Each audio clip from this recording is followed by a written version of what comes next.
I am a big fan of Hindu and I am a big fan of India. Indian and Hindu community will have a true friend in the White House that I can guarantee you that I can play. Indian lobby है वो America के अंदर बड़ी penetrate कर गई है और American system के अंदर है. फॉर एग्जांपल काश पटेल के नाम से एक ट्रम्प के समझ लें कि बड़े करीबी साथी हैं जिनको CIA चीफ के तौर पे देखा जा रहा है. इस टाइम पूरी दुनिया में जो है ना Trump Trump Trump Modi Modi Modi सिर्फ यही कहा जा रहा है. पूरी दुनिया में सिर्फ इन्हें डिस्कस किया जा रहा है, इन्हीं का ही नाम लिया जा रहा है. हर जगह पे किसी भी न्यूज चैनल पे देखें, किसी भी अखबार पे देखें, ट्रम्प और मोदी नजर आ रहे हैं. पूरी दुनिया है, पूरी दुनिया के लीडर हैं. उसे आंख उजल पहाड़ उछल वाली बात है कि हम अगर उनको खुद ही नहीं मानेंगे और खुद ही उनको, आपको हमारे अच्छे कॉलेज में कोई बात है, लम्स अच्छा कॉलेज है, बहुत सारे अच्छे कॉलेजेस हैं, आप देखते हैं उसमें क्या होता है, उनको आए रोज हम लोग कंट्रोवर्शियल बना रहे होते हैं. क्यों? वहां पे कोई पार्टी हो गई, वहां जी बच्चों ने न्यू ईयर मना लिया, वहां पर ये स्टेज पे परफॉर्मेंस हो गई, किसी लड़की ने आके बेचारी ने डांस कर लिया तो उसके ऊपर टूट पड़े. प्रोपेगेंडा नहीं है, ये हकीकत है कि वो लोग इस वक्त परेशान है कि अब ये आ गया है तो पता नहीं क्या होगा ना हमारे साथ. दूसरी तरफ चलते हैं. मैं जहां से मैं और आप हैं, आप जहां बैठे हैं, मैं जहां से आया हूं, वहां पे क्या बात है? वहां पे कश पटेल क्यों नहीं पैदा हुए? वहां पे विवेक रामास्वामी कहीं हमारी सेकंड जनरेशन है, थर्ड जनरेशन है, यहाँ पे उनमें पैदा क्यों नहीं? बहुत पहले आपको एक बात बताई थी दोस्तों, कई सालों पहले ट्रंप की फोटो लगा के not my president, Sarojini Nagar के सामने लड़का टहल रहा था चप्पल पहन के. भाई तुझे क्या लेना देना है यार, कोई भी प्रेसिडेंट बने, तुम्हें क्या लेना देना है? लेकिन ऐसा लग रहा है कि भारत के वामपंथियों के छाती पे सांप लौट रहा है. बहुत परेशान है ये लोग. वैंस है, जेडी वैंस की वाइफ है मिसेस विवेक रामास्वामी है, उसके वर्ल्ड बैंक के हमारे जो सरदार साहब हैं. उसके बाद कहते हैं पाकिस्तान का एजुकेशन सिस्टम जो है उसको इम्प्रूव होना चाहिए. हम उसके लिए इंडिया की भी एग्जांपल दी जाती है कि उनका जिस तरह का एजुकेशन सिस्टम है, जिस तरह IT एक्सपर्ट्स वहां से निकलते हैं या दूसरे एक्सपर्ट्स निकलते हैं, पाकिस्तान से ऐसा नहीं है. ये आपकी बात सही है आरजू. हम जब आपको पता है इंडियन चैनल्स पे आपके साथ भी कई दफा इत्तेफाक हुआ तो ये बात तनकीद करते हुए कही जाती है हम पे कि हमारे तो दुनिया भर में डॉक्टर्स हैं और इंजीनियर्स हैं और ये सारा कुछ है. देखें, मैं इसमें कुछ हद तक इत्तेफाक तो जरूर करती हूँ. ऑनेस्ट एक ओपिनियन के तौर पर कैंडिड बात हम लोग कर रहे हैं तो करनी चाहिए. और उसमें बात ये देखें, एक तो आई थिंक उनकी पब्लिसिटी हमसे बहुत बेहतर है, एक तो इसमें कोई मुझे शक नहीं है. और एक और प्रॉब्लम ये है कि हमारे यहाँ ना जो भी आपको पता है अच्छा काम करे उसको कंट्रोवर्शियल बना देते हैं. खैर से जिस बंदे ने अच्छा काम किया उसको इन्होंने कंट्रोवर्शियल बना दिया.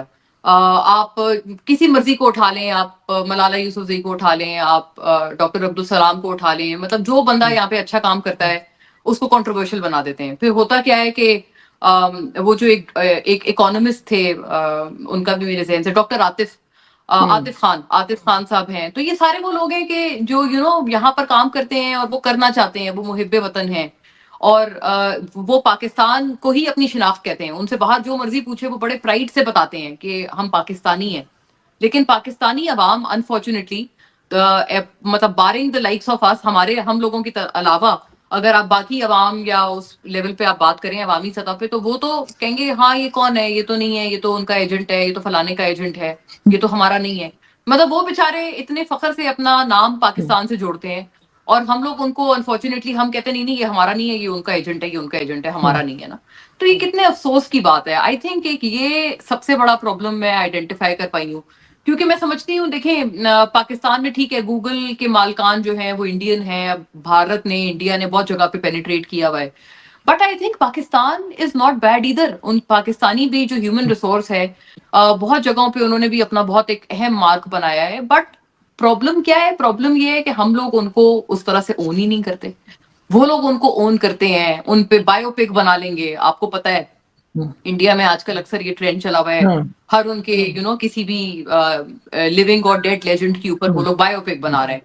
तो उनको सेलिब्रेट करने का एक तरीका है ना, उनको एक जिसे कहते हैं उनको एक तरह की ट्रिब्यूट देने का एक तरीका है. हम तो उनको ट्रिब्यूट देना तो दूर की बात है, हम तो कहते हैं हमारे ही नहीं है. तो पाकिस्तान में कैन यू इमेजिन कि हम कोई मूवी बना लें से मलाला को सेलिब्रेट करने के लिए या डॉक्टर अब्दुल सलाम को सेलिब्रेट करने के लिए, डॉक्टर कदीर खान को सेलिब्रेट करने के लिए. किसी के ऊपर आप बना सकते हैं, आप नहीं बना सकते. उसे आंख उजल पहाड़ उछल वाली बात है कि हम अगर उनको खुद ही नहीं मानेंगे और खुद ही उनको, आपको हमारे अच्छे कॉलेज में कोई बात है, लम्स अच्छा कॉलेज है, बहुत सारे अच्छे कॉलेजेस हैं, आप देखते हैं उसमें क्या होता है, उनको आए रोज हम लोग कंट्रोवर्शियल बना रहे होते हैं। क्यों? वहां पे कोई पार्टी हो गई, वहां जी बच्चों ने न्यू ईयर मना लिया, वहां पर ये स्टेज पे परफॉर्मेंस हो गई, किसी लड़की ने आके बेचारी ने डांस कर लिया तो उसके ऊपर टूट पड़े। तो आए दिन हम अपने अपने एजुकेशनल इंस्टीट्यूट्स को भी हम लोग खुद अपने पाँव पे कुल्हाड़ी मारते हुए कंट्रोवर्शियल बना रहे हैं। प्रॉब्लम हमारी पब्लिक की है, मैं बहुत सीधी बात करती हूँ। प्रॉब्लम हमारे उन लोगों की नहीं है, हमारे बाशऊर लोगों की प्रॉब्लम नहीं है। प्रॉब्लम हमारे उन लोगों की है जिनमें शऊर नहीं है, और अनफॉर्चुनेटली वो एक अपनी क्या कहते हैं 1.5 ईंट की मस्जिद की खातिर वो लोग अपने मुल्क का ना आप समझे 1 सेकंड के लिए भी भला नहीं सोचते। इंडियन लॉबी है वो अमेरिका के अंदर बड़ी पेनिट्रेट कर गई है और अमेरिकन सिस्टम के अंदर है। फॉर एग्जांपल इस वक्त जो बात चल रही है वो ये है कि काश पटेल के नाम से एक ट्रम्प के समझ लें कि बड़े करीबी साथी हैं जिनको CIA चीफ के तौर पे देखा जा रहा है, और ये ट्रम्प के बड़े करीब रहे हैं। आप क्या समझते हैं ये जो बातें चल रही हैं इसमें क्या हकीकत है, क्या वजन है? माजी में ये नेशनल सिक्योरिटी काउंसिल में भी रहे हैं और इंटेलिजेंस डिपार्टमेंट ऑफ जस्टिस में भी काम कर चुके हैं। आपकी क्या असेसमेंट है, क्या इंफॉर्मेशन है, क्योंकि आप रिपब्लिकन पार्टी की सारी एस्टैब्लिशमेंट के बड़ा करीब हैं। का जो डायस्पोरा है वो डायस्पोरा नहीं है, वो टेक्नोक्रेट्स है। बल्कि इस वक्त मैं ये भी सवाल करना चाहूंगा कि अमेरिका के पास कौन सा चॉइस है कि वो भारतीय डिसेंडेंट लोगों से उनके साथ डील ना करें या भारत के साथ अपने रिलेशनशिप करा लें, खत्म कर लें या खराब कर लें। खत्म कर नहीं सकते, खराब कर लें, जो कि पिछले दिनों जिस तरह के ट्रूडो साहब ने किया। Can America afford to do it? मेरे ख्याल में नहीं। अब आप सिर्फ काश पटेल की बात नहीं कर रहे, हुज अ लॉयलिस्ट, लफ्ज यहां पे आज इस्तेमाल सारा मीडिया कर रहा है काश पटेल के बारे में, he is a loyalist. Cheema साहब, मैं चंद और लोगों के नाम लेना चाहूंगा। उषा वैंस है, JD वैंस की वाइफ है, मिसेज। विवेक रामास्वामी है। आज के हालात में रिपब्लिकन पार्टी के अंदर निक्की हेली है, रिपब्लिकन पार्टी के अंदर ही JD वैंस, हमारे जो लुधियाना के थे बॉबी जिंदल,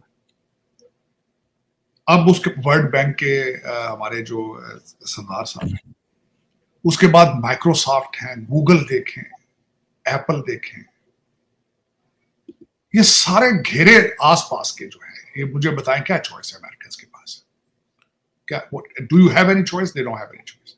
अब दूसरी एक बात देखते हैं, टेक्निकल एजुकेशन इस वक्त अगर देखा जाए तो बड़े आईवी लीग स्कूलों में, MIT के अंदर, हार्वर्ड के अंदर देखा जाए तो चाइनीज और इंडियन नजर आते हैं स्टूडेंट। चाइनीज को डिफेंस कॉन्ट्रैक्ट्स नहीं दिए जा सकते due to the rivalry with China. अब दूसरी तरफ चलते हैं, मैं जहां से मैं और आप हैं, आप जहां बैठे हैं, मैं जहां से आया हूं,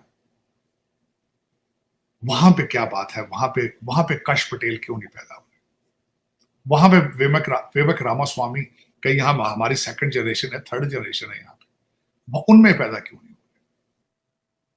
हुए? I'm speechless, I'm ashamed matter of fact। जिन लोगों के साथ हम सदियों से रह रहे थे, वो हमें तकरीबन 100 साल का गैप दे गए, 100 साल का, सिर्फ अपनी तालीम। नमस्कार दोस्तों, वर्ल्ड जियोपॉलिटिक्स में बहुत ही बड़ी हलचल देखने को मिल रही है। हमें सबको पता है कि अमेरिका में राष्ट्रपति चुनाव हो चुका है और उसमें डोनाल्ड ट्रंप ने एक शानदार जीत दर्ज कर ली है और एक तरफा जीत करने के बाद वो अमेरिका के नए राष्ट्रपति बनने वाले हैं। लेकिन उसी के साथ में बड़ी खबरें आ रही हैं जो कई देशों के लिए काफ़ी ज़्यादा सुकून का पल है, तो वहीं कुछ देशों के लिए एक तरीके से दर्दनाक बातें जो उनके कान में से ही खून निकालने की क्षमता रखती है। इतनी बुरी बातें मैं इस चीज़ को बताऊंगा क्योंकि हर देश की जियोपॉलिटिक्स अमेरिका के इर्द गिर्द घूमती है, चाहे वो चाइना हो, इंडिया हो, रशिया हो या पाकिस्तान हो या और भी कंट्री, सऊदी, इजराइल हो, इन सबकी, ईरान हो, इन सबकी जो जियोपॉलिटिकल बातें हैं वो सभी अमेरिका के इर्द गिर्द घूमती है। और वहाँ अमेरिका के जो नए राष्ट्रपति बन रहे हैं उनका किस देश को लेकर क्या विचार है वो बहुत ही ज़्यादा मायने रखता है। तो इसमें सबसे बड़ी चीज़ देखी जा रही है कि डोनाल्ड ट्रंप ने अपनी कैबिनेट का विस्तार किया है, लेकिन उनके कैबिनेट में कुछ भारतीय हैं। खासकर आप सभी को पता होगा कि अमेरिका में राष्ट्रपति चुनाव में भारतीय हिंदू जो थे उन्होंने जमकर डोनाल्ड ट्रंप को सपोर्ट किया है।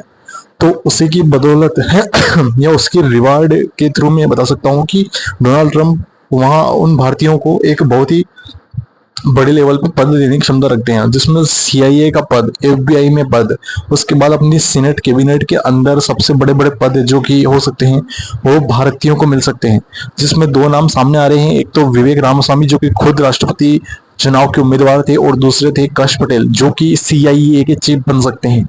CIA के चीफ अगर वो बनते हैं तो ये खासकर पाकिस्तान जैसे देश के लिए बहुत ज्यादा होगा, क्योंकि काश पटेल वही व्यक्ति है जिसने खुलकर श्री राम मंदिर का समर्थन किया था, और उन्होंने कहा कि 500 वर्ष के बाद भगवान श्री राम वहां बैठे हैं। साथ में कनाडा को भी लेकर टेंशन हाई हो चुकी है क्योंकि डोनाल्ड ट्रंप जीत चुके हैं। खैर, इस पर आपकी क्या राय है कमेंट सेक्शन में जरूर बताइएगा। जय हिंद।